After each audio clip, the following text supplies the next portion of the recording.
Right, hello world. I thought I'd put together a hi-fi system challenge, and I got the idea essentially because I had a faint whiff of childhood yesterday.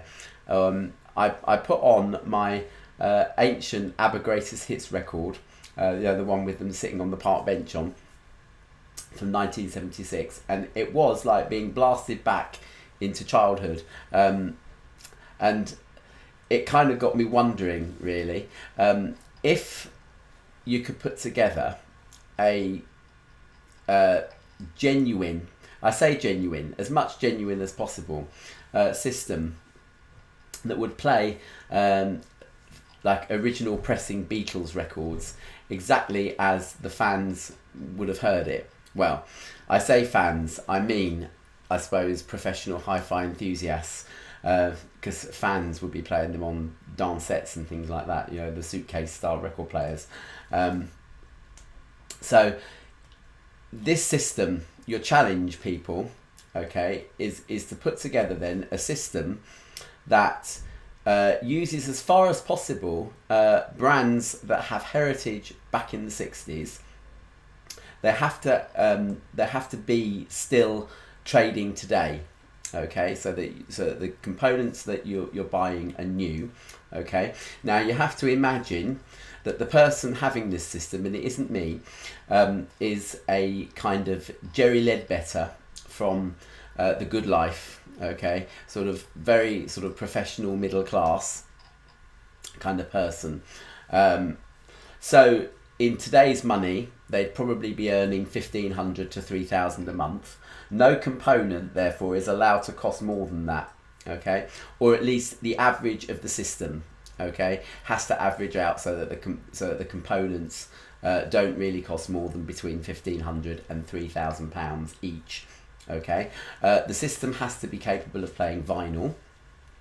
It's not allowed to use any kind of components that weren't invented in those days. Now, by that, I don't mean like manufacturing techniques or anything like that, because speakers that you buy nowadays, for example, they're all using computer-aided design, which they wouldn't have had in the 60s.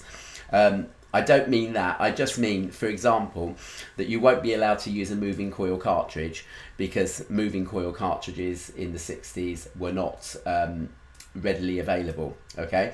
Having said that, you're not allowed to use one of those awful ceramic cartridges either, even though in the 60s there were pretty good ceramic cartridges, or at least sort of more sort of hi-fi grade style ceramic cartridges, because nowadays the only ceramic cartridges that you can get are about sort of 50p or something, and really will damage your records. Okay, so that kind of limits you to a moving magnet cartridge.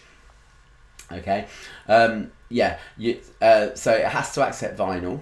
Okay, and it doesn't mean that you can't get anything that will accept CD or other downloady style sort of components, but there has to be vinyl capability there, and this system will be a vinyl system because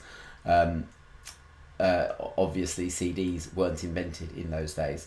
Okay, now I know just about what system I would choose. I'm not going to tell you. I'm going to wait and see what your suggestions are.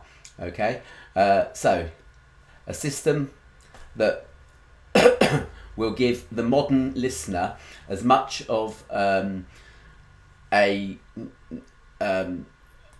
idea of what the Beatles sounded like in the 60s to the fans, as it were. Okay, and made with modern components. Okay, really, I think the sky's your limit. It's not that difficult, to be honest. Okay, and I know what I would choose. All right, and I will get back to you later. Okay.